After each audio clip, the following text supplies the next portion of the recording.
Hello friends, welcome to our channel Meenakshi Malhotra classes. Obviously this is Meenakshi here. So as we have promised you that we are going to start or you can say initiate our video lecture series. So आज हम deal करेंगे अपने biology subject के साथ जो कि मेरा main subject है। और इसके अलावा अगर मैं बात करूँ तो हम जो आज ये जो वीडियो में या फिर इस जो लेक्चर में हम डील करेंगे वो हम बात करेंगे सिर्फ सिलेबस ऑफ बायोलॉजी।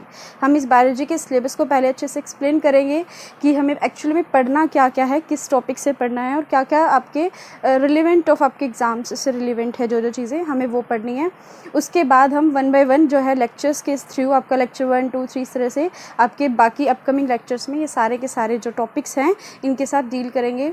एंड या वन मोर इम्पॉर्टेंट थिंग कि हम जो भी चैप्टर आपका पढ़ेंगे या जो भी टॉपिक हम डिस्कस करेंगे उसके एंड में हम उससे रिलेटेड जितने भी क्वेश्चंस होंगे, जो भी इम्पोर्टेंट क्वेश्चंस होंगे वो साथ के साथ हम डील करते हुए आगे मूव ऑन करेंगे। ठीक है, तो हम पहले डायरेक्ट टॉपिक्स पे आते हैं। Certain topics are not be mentioned here, so I will let you know further. तो फर्स्ट टॉपिक हमारा क्या है यहाँ पर, सेल जिसे आप हिंदी में देख पा रहे हैं क्या लिखा है, कोशिका।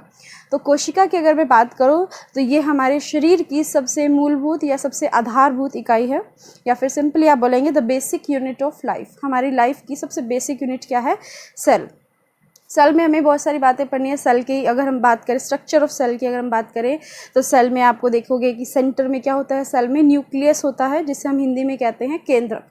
ठीक है, उसके अलावा सेल के अंदर बहुत सारे कोशिकांग पाए जाते हैं, ऑर्गेनेलीज पाई जाती हैं। मैं कुछ नाम आपके सामने बता देती हूँ, जैसे कि एंडोप्लाज्मिक रेटिकुलम, अंतःप्रद्रव्य जालिका, लाइसोसोम्स, हिंदी में भी लाइसोसोम्स बोलते हैं, राइबोसोम्स, गोल्जी एपरेटस। इसके अलावा बहुत सारे सेंट्रोसोम्स, बहुत सारे ऐसे जो हैं ऑर्गेनेलीज हैं, कोशिकांग छोटी छोटी बहुत सारी हैं।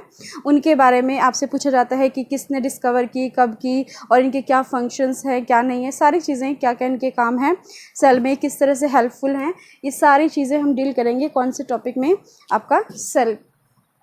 ठीक है, आपको भी कुछ लिखने की नीड नहीं है क्योंकि जो जो चीज़ें मैं आपको बोल रही हूँ ना ये सारे के सारी चीज़ें आपकी इस टॉपिक के अंदर प्रॉपर वे में बिल्कुल कवर होंगी। आप पहले अभी तो जो भी आप ये वीडियो देख रहे हो सिलेबस की, सिर्फ आप अपने हेडफोन्स लगा के आराम से रिलैक्स होकर बैठ के सिर्फ इस वीडियो को ध्यान से सुनो और फिर इसके बाद जो है इन टॉपिक्स के प्रॉपर नोट्स, आप एक जो भी नोटबुक बनाएंगे उसमें इनके टॉपिक्स के नोट्स में मतलब आप लिख लेना, नेम लिख लेना और फिर उसके बाद वन बाय वन हम पूरे सिलेबस को हम डील करेंगे। ठीक है, तो नेक्स्ट टॉपिक आप देख पा रहे हो यहाँ पर क्या लिखा है, टिश्यू। और टिश्यू अगर हम बात करें तो सभी को पता है tissue are made up of cells. Cells से मिलकर ही टिश्यू बनते हैं, लेकिन सेल्स कौन सी सेल्स, तो मैंने यहाँ पे एक वर्ड लिखा सिमिलर सेल्स। सिमिलर बोले तो क्या, same type of cell, same kind of sales.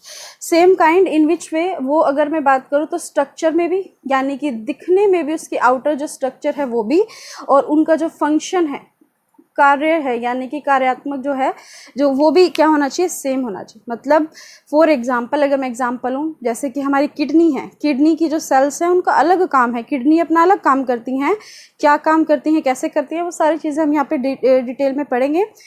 और अगर मैं बात करूँ आपके ब्रेन की, तो ब्रेन की सेल्स अपना अलग काम करती हैं। ब्रेन की सेल्स का काम है क्या, ट्रांसमिशन, सिग्नल्स का ट्रांसमिशन करना। और किडनी की सेल्स का काम क्या है, हमारे ब्लड को फिल्टर करना, यानी कि छानना। दोनों का सेपरेट सेपरेट काम है, दोनों ही सेल्स से बनी है हालांकि, लेकिन उनकी सेल्स अलग अलग हैं, दिखने में भी वो अलग है। उनकी स्ट्रक्चर अगर आप पढ़ोगे तो ब्रेन की सेल्स और किडनी की सेल्स दोनों ही सेपरेट हैं। अगर आप उनके काम की बात करोगे तो काम भी मैंने जैसे कि अभी आपको बताया वो भी क्या है, अलग अलग है। ठीक है, I hope you will get my point. तो आप ये देखेंगे तो जो सिमिलर सेल्स होंगे ना, जो एक जैसी सेल्स होंगी दिखने में भी और काम करने में भी, सिमिलर टाइप ऑफ सेल्स हैं, उन्हीं के ग्रुप को ही हम क्या बोलते हैं, टिश्यू बोलते हैं, यानी कि ऊतक। तो एक ही जैसे एक समान कोशिकाओं के समूह को क्या कहा जाता है, ऊतक कहा जाता है। और इस टिश्यू में भी हम दो पार्ट्स पढ़ेंगे। अगर मैं आपको यहाँ पर लिख के दिखाऊँ तो टिश्यू भी आपके दो टाइप के पढ़ोगे आप, एक तो एनिमल टिश्यू जिसे आप हिंदी में क्या कहते हैं, जंतु ऊतक, और सेकंड जो होगा आपका वो हो जाएंगे आपके प्लांट टिश्यू जिसे आप हिंदी में बोलते हैं पादप ऊतक। प्लांट टिश्यू के भी आगे फर्दर बहुत अच्छे अच्छे क्वेश्चंस बनते हैं। आपने नाम तो सुना ही होगा, जाइलम, फ्लोएम, इस तरह के मेरिस्टेमेटिक टिश्यू बहुत सारे हैं। और एनिमल में भी एपिथेलियम टिश्यू, नर्वस टिश्यू, आपके जितने भी हैं सारे टिश्यूज़ के बारे में हम डिटेल में पढ़े। Got it. तो चलिए नेक्स्ट हम टॉपिक के बारे में बात करते हैं। नेक्स्ट टॉपिक आपके सामने है न्यूट्रिएंट्स। न्यूट्रिएंट्स जिसको आपने हिंदी में क्या लिखा है, पोषक तत्व। स्पीड का कोई इशू नहीं होना चाहिए, क्योंकि वीडियो आपके सामने है, आप उसको कभी भी दोबारा से रिपीट करके देख सकते हैं। तो मेरे अकॉर्डिंगली हम कम टाइम में ज़्यादा अगर हम देना चाहें कंटेंट, तो उसके लिए फिर हमें ये स्पीड नॉर्मली रखनी पड़ेगी। तो अगर मैं बात करती हूँ न्यूट्रिएंट्स की, पोषक तत्व की, तो नाम से पता चल रहा है कि जो पोषक तत्व हैं उसमें बेसिकली जो इम्पोर्टेंट चीज़ें आती हैं वो है फैट यानी कि वसा। उसके अलावा जो होता है वो होता है कार्बोहाइड्रेट। कार्बोहाइड्रेट आपने सुना होगा, जैसे कि ग्लूकोज सुना होगा। Glucose is an example of carbohydrate. Hindi में भी इसे हम क्या बोलते हैं, कार्बोहाइड्रेट ही कहते हैं। तो कार्बोहाइड्रेट का एग्जाम्पल है ग्लूकोज, सुक्रोज, फ्रक्टोज। ये सारी चीज़ें हम डिटेल में 1 बाय 1 हम क्या करेंगे, डिस्कस करेंगे अपनी अपकमिंग लेक्चर सीरीज में। ओके सो और इसके अलावा अगर हम बात करें तो दैट इज़ प्रोटीन। प्रोटीन जिसे हम बॉडी बिल्डर भी कहते हैं, जो जिम वगैरह में जाते हैं लोग, वो बॉडी को अपनी बॉडी बनाने के लिए क्या करते हैं, प्रोटीन लेते हैं। तो इसको इस बॉडी बिल्डर भी कहा जाता है। क्यों कहा जाता है, क्या क्या इसके यूजेस हैं, वो सारी चीज़ें हम डिटेल में डिस्कस करेंगे। तो ये बेसिकली 3 हमारे न्यूट्रिएंट्स यानी कि पोषक तत्व तो हैं ही। इसके अलावा अगर मैं बात करूँ, the most important that is vitamins. बहुत सारे लोग इसे विटामिन्स के नाम से प्रोनाउंशिएट करते हैं, बट इसकी एग्जैक्ट प्रोनाउंसिएशन क्या होती है, वाइटामिन्स। और वाइटामिन्स में आप देखते हैं विटामिन ए, बी, सी और बी के भी बहुत सारे टाइप्स है, B1, B2, B3। तो इन सब की डिटेल में लिस्ट बना के इनके क्या क्या सोर्सेज हैं, इनके अधिक होने से क्या डिजीज़ होती हैं, अगर ये विटामिन की कमी हो जाएगी तो कौन से रोग होते हैं, ये सारी चीज़ें हम डिटेल में यहाँ पर पढ़ेंगे। इसके अलावा आपने एक नाम सुना होगा, दैट इज़ मिनरल्स। मिनरल्स जिसे आप हिंदी में बोलते हैं क्या, खनिज लवण। खनिज लवण मिनरल्स, जैसे कि आपने नाम सुना होगा, कॉपर हो गया, आयरन हो गया। आयरन की कमी हो जाती है तो iron is what, iron is an example of mineral. ठीक है, कैल्शियम की कमी हो जाती है तो कैल्शियम भी एग्जांपल है किसका, मिनरल का। तो ये जो सोर्सेज हैं कैल्शियम यानी जितने भी मिनरल्स हैं, ये हमें कौन सी डाइट से हमें मिलते हैं और इनकी एक्सेस से क्या होता है, इनकी कमी से क्या होता है, इनकी क्या क्या बेनिफिट्स है, कहाँ कहाँ इनके एप्लीकेशंस हैं, कहाँ कहाँ यूज़ होते हैं, ये सारी चीज़ें हम अपने इस टॉपिक में कवर करेंगे। I hope you will get my point. तो नेक्स्ट आपका जो है, अब आप यहाँ पे देख पा रहे हैं, यहाँ पे सारे के सारे सिस्टम स्टार्ट हो गया। अब सिस्टम की अगर मैं बात करूँ, आपने अगर देखा हो, अगर हमारी बॉडी की स्ट्रक्चर की मैं बात करूँ तो सबसे बेसिक सा अगर हमारा यहाँ पे स्ट्रक्चर रहेगा तो मैं आपको एक्सप्लेन करती हूँ। जैसे कि अभी आप पढ़ रहे थे कि सेल, तो सेल्स मिलकर किस चीज़ को बनाती हैं, हिंदी में अगर मैं बोल रही हूँ यहाँ पे सेल्स को बोल रहे हैं आप क्या, कोशिका। और सेल्स जो है वो मिलकर किस चीज़ की फॉर्मेशन करती हैं, टिश्यू की यानी कि ऊतक की। उसके बाद अगर हम बात करें तो सेल्स से मिलकर बनते हैं टिश्यू, और सिमिलर जो टिश्यूज़ होते हैं उनसे मिलकर बनते हैं हमारे शरीर के अंग यानी कि ऑर्गन्स बनते हैं, अंग बनते हैं। मैं लिख देती हूँ हिंदी में भी। तो कोशिकाएं जो हैं उनसे मिलकर बनते हैं ऊतक, और ऊतकों से मिलकर बनते हैं क्या, आपके अंग बनते हैं। ठीक है, और अंग से, ऑर्गन्स से मिलकर बनते हैं क्या, ऑर्गन सिस्टम। एक पूरा का पूरा सिस्टम बनता है जिसे आप हिंदी में कहते हैं क्या, अंग तंत्र कहते हैं। ठीक है, और ऐसे ही बहुत सारे ऑर्गन सिस्टम्स से मिलकर क्या बनता है, ये सारे ऑर्गन सिस्टम है आपके सामने, अभी मैं एक्सप्लेन करती हूँ। इन ऑर्गन सिस्टम से मिलकर किसी भी बॉडी या किसी भी जीव का क्या होता है, किसी भी लिविंग ऑर्गेनिज्म का क्या होता है, निर्माण होता है। ये हमारी बेसिक स्ट्रक्चर है हमारी बॉडी की। ठीक है, तो हमारी शरीर का जो निर्माण होता है इस प्रोसीजर से होता है, जैसे कि अभी मैंने आपको एक्सप्लेन किया था। अब हम बात करते हैं सिस्टम, ऑर्गन सिस्टम की। तो ऑर्गन सिस्टम के जैसे कि मैंने आपको बताया एग्जांपल्स हैं, digestive system, skeleton, nervous, excretory, respiratory, endocrine और रिप्रोडक्टिव सिस्टम। ये सारे के सारे सिस्टम्स हमारी बॉडी में जो है मिलकर सारे के सारे, अब सीधी सी बात है, अगर अब एक भी अंग तंत्र को, एक भी सिस्टम को, जैसे कि मैं देख पा रही हूँ यहाँ पे कंकाल तंत्र, अगर हमारी बॉडी में हम कंकाल तंत्र को बाहर निकाल दें, यानी कि सीधी सी बात है बोन्स से रिलेटेड है, हमारी हड्डियों से, तो हमारे शरीर में जो 206 हड्डियाँ हैं उन सारी हड्डियों को अगर हम बाहर निकाल दें तो क्या बचेगा, कुछ भी नहीं। जो भी बचेगा मतलब एक प्रॉपर शेप नहीं रहेगी बॉडी की। तो इसीलिए हर एक तंत्र का अपना अपना अहम रोल है, पाचन तंत्र का अपना रोल है, सबका अपना अपना रोल है, और सारे के सारे अंग तंत्र या सारे के सारे सिस्टम्स मिलकर एक जीव का, एक प्रॉपर बॉडी का, एक ऑर्गेनिज्म का क्या करते हैं, निर्माण करते हैं। ठीक है, तो फटाफट से हम नेक्स्ट देखते हैं topic, that is digestive system.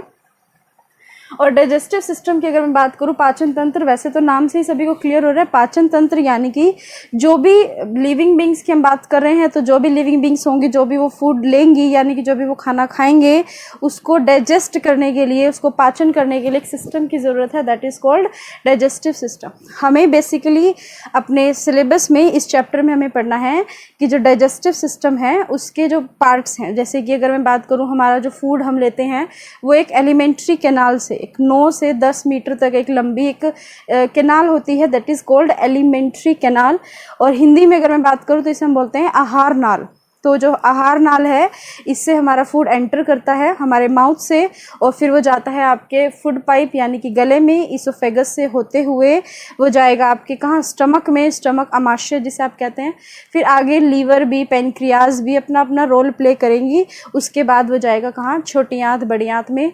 और आपको पता होना चाहिए कि छोटी आंत और बड़ी आंत के भी आगे आगे फर्दर पार्ट्स होते हैं, 3 पार्ट्स होते हैं। तो जिसके बाद क्या होगा, आपका जो फूड है छोटी आंत से बड़ी आंत से होते हुए एनस यानी कि गुदा के द्वारा उसका शरीर से क्या हो जाता है, एक्सक्रीशन हो जाता है, उत्सर्जन हो जाता है। वो भी हम पढ़ेंगे एक्सक्रीटरी सिस्टम में अपने। अब नेक्स्ट टॉपिक की अगर मैं बात करूं तो हम बात करते हैं स्केलेटन सिस्टम, जिसे आप देख पा रहे हैं कंकाल तंत्र। और इसके बारे में मुझे ज़्यादा एक्सप्लेन करने की नीड नहीं है, क्योंकि skeleton is related to your bones, हमारी हड्डियों से रिलेटेड है। इसमें आप हमारे बेसिकली इसमें जो क्वेश्चंस आते हैं, 2 टाइप के क्वेश्चंस आते हैं। एक तो हमारे बॉडी के कौन से पार्ट में कहाँ पर कितनी कितनी बोन्स हैं।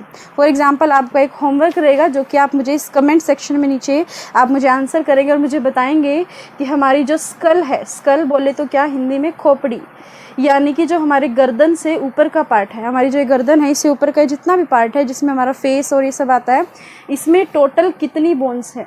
ठीक है, और फेस में भी आपको बताना है कि हमारे फेस यानी कि चेहरे में कितनी बोन्स होती हैं। ठीक है, तो बस बेसिकली एक तो नंबर से क्वेश्चन आता है कि आपके हाथ में कितनी है, पैर में कितनी बोन्स हैं, आपके कंधे से जो जुड़ी हुई है इस बोन का नाम बताइए, इस तरह के भी क्वेश्चन आते हैं और उनके नेमिंग से क्वेश्चन आते हैं। ठीक है, थोड़ा बहुत लिगामेंट्स वगैरह, इनके जॉइंट्स से रिलेटेड भी क्वेश्चन आते हैं। ये सारी चीज़ें हम डील करेंगे अपने इस टॉपिक में, that is called skeleton system.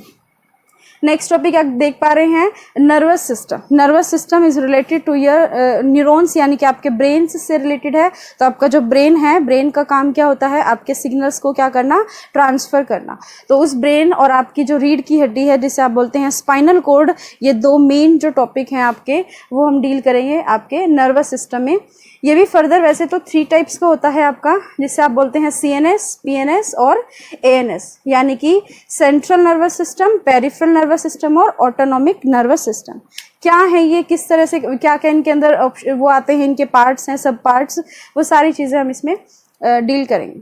ठीक है, तो let's move on the further topic. तो आप देख पा रहे हैं एक्सक्रीटरी सिस्टम, जैसा कि मैंने आपको बताया कि जो भी उत्सर्जन होता है हमारे शरीर से, जैसे कि हमने थोड़ी देर पहले हमने जब सेल पढ़ रहे थे तो हमने देखा था कि जो किडनी है, पहली बात तो किडनी जो है वो हमारे इस एक्सक्रीटरी सिस्टम का सबसे मेन ऑर्गन है, मेन अंग है। और किडनी क्या करती है, हमारे ब्लड को, हमारे रक्त को छानने के बाद, ब्लड को फिल्टर करने के बाद जो भी वेस्ट होता है उसको हमारी बॉडी से यूरिन की फॉर्म में यानी कि मूत्र की फॉर्म में वो हमारी बॉडी से क्या करती है, उसे एक्सक्रीट आउट करती है किडनीज। ठीक है, तो हम एक्सक्रीटरी सिस्टम में हमारी बॉडी के वेस्टेज की बात करेंगे। वो यूरिया का वेस्टेज हो सकता है, वो आपके फूड का वेस्टेज हो सकता है, वो आपका ब्लड फिल्टर होने के बाद कुछ भी जो है, जो एक्स्ट्रा लिक्विड अमाउंट होता है, वो सारी चीज़ें हम डील करेंगे। नेक्स्ट नाम से ही समझ में आ रहा है श्वसन तंत्र यानी कि रेस्पिरेटरी सिस्टम, जिसमें हम बेसिकली बात करेंगे लंग्स की, क्योंकि हमारे जो फेफड़े हैं जिससे हम सांस लेते हैं, तो उन लंग्स के बारे में हम बात करेंगे कि किस तरह से वो वर्क करते हैं। और लंग्स भी छोटी छोटी सेल्स से बने होते हैं, तो उन सेल्स का नाम क्या है, वो किस तरह से काम करती हैं, और लंग्स कौन सा साइज़ में बड़ा होता है, कौन सा साइज़ में छोटा होता है, इनकी पोजीशन के बारे में, या फिर सारी चीज़ें हम जो है रेस्पिरेटरी सिस्टम यानी कि श्वसन तंत्र में बात करेंगे। ठीक है, इसके अलावा आपका सबसे इंपॉर्टेंट टॉपिक, वैसे तो ये इतना कॉमन टॉपिक नहीं होता है, सबको इससे डर लगता है, लेकिन बहुत इंपॉर्टेंट टॉपिक है, क्योंकि यहाँ से बेसिकली बहुत सारे हॉर्मोन्स के नाम पूछे जाते हैं आपके एग्जाम्स में। हॉर्मोन्स के नाम, जैसे आपसे पूछ लेगा कि बताइए ग्रोथ हार्मोन किसे कहते हैं, वृद्धि हार्मोन, तो आपको उसका नाम पता होना चाहिए। और कौन सी ग्रंथि बनाती हैं, अलग अलग ग्रंथियाँ, जैसे आपने नाम सुना होगा, पीयूष ग्रंथि होती है, थायराइड ग्रंथि होती है, ठीक है। बहुत से लीवर भी एक ग्रंथि है, अग्नाशय, पेनक्रियाज भी एक ग्रंथि है। तो हमारी बॉडी में जो ये ग्रंथियों वाला सिस्टम है ना, जो कि हार्मोन सिक्रेट करने का काम करता है, इन सारे ग्लैंडुलर सिस्टम को हम डिटेल में स्टडी करेंगे अपने इस टॉपिक में, that is called endocrine system. हालांकि ये दो तरह के होते हैं, एक एंडोक्राइन सिस्टम, एक एक्सोक्राइन सिस्टम। हिंदी में अगर मैं बात करूँ तो अंतःस्रावी ग्रंथियाँ और आपका बहिस्रावी ग्रंथियाँ। लेकिन हमारे जो सबसे इंपॉर्टेंट ग्रंथियाँ हैं वो एंडोक्राइन हैं, क्योंकि यही वो ग्रंथियाँ हैं जो कि क्या सिक्रेट करती हैं, हार्मोन्स।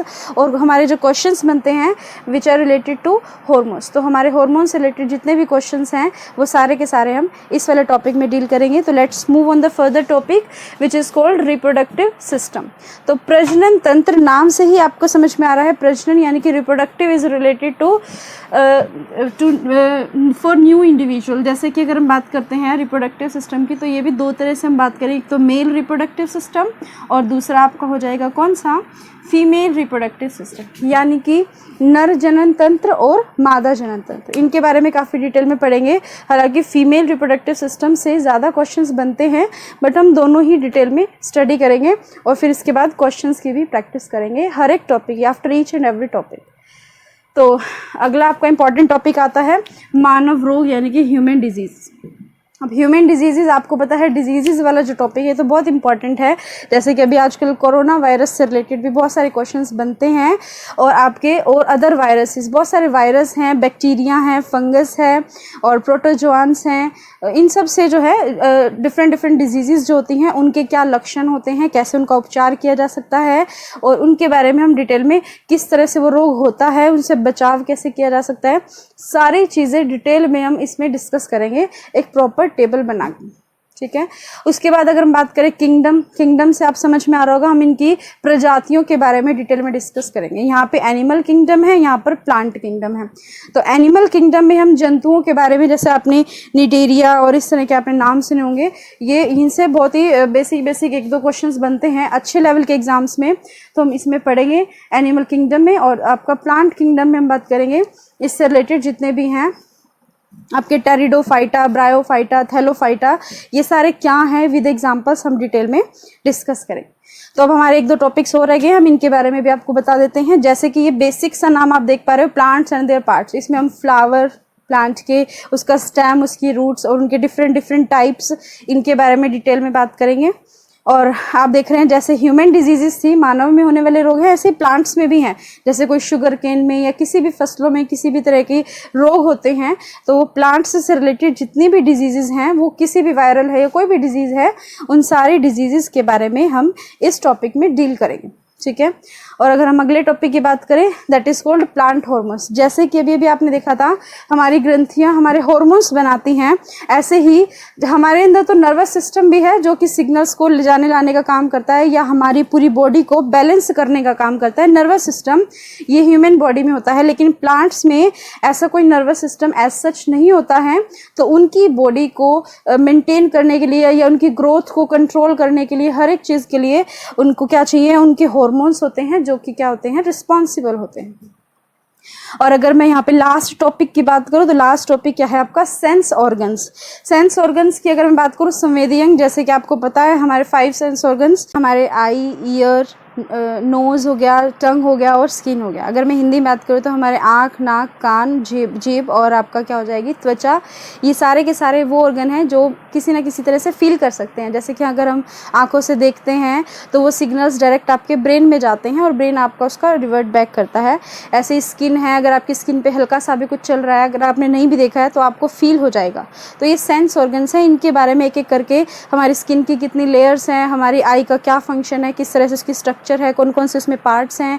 हमारे ईयर के भी 3 पार्ट होते हैं, outer part, middle part, inner part, इनके बारे में पढ़ेंगे। जो कान का पर्दा होता है, ईयर ड्रम, और इसके बारे में उसका फंक्शन क्या होता है, ये सारी चीज़ें हम डिटेल में पढ़ेंगे आपके इस टॉपिक में, सेंस ऑर्गन्स। और जैसा कि मैंने ऑलरेडी आपको बताया था, certain topics are not mentioned here, so I will let you know further. जैसे हम टॉपिक्स करते चलेंगे तो हम धीरे धीरे क्या है उन टॉपिक्स की तरफ भी बढ़ेंगे। क्वेश्चंस में जो मिक्स क्वेश्चंस हम करेंगे तो बहुत सारी चीज़ें हैं जो और भी हम इसमें कवर करेंगे। करेंगे, ठीक है। अगर आपकी कोई भी क्वेरीज़ है या कोई भी आपको लगता है कोई टॉपिक यहाँ पे स्किप हो गया है या आपको लगता है कि ये टॉपिक पहले होना चाहिए, या जो भी आपके थॉट्स हैं इससे रिलेटेड, तो आप प्लीज़ अपने कमेंट सेक्शन में बताएंगे और मुझे उसी से आइडिया लगेगा तो हम वही वाला स्टार्ट करेंगे टॉपिक जैसे कि आपकी डिमांड होगी। तो see you in our next class. Thank you guys, please keep support, keep loving, thank you all.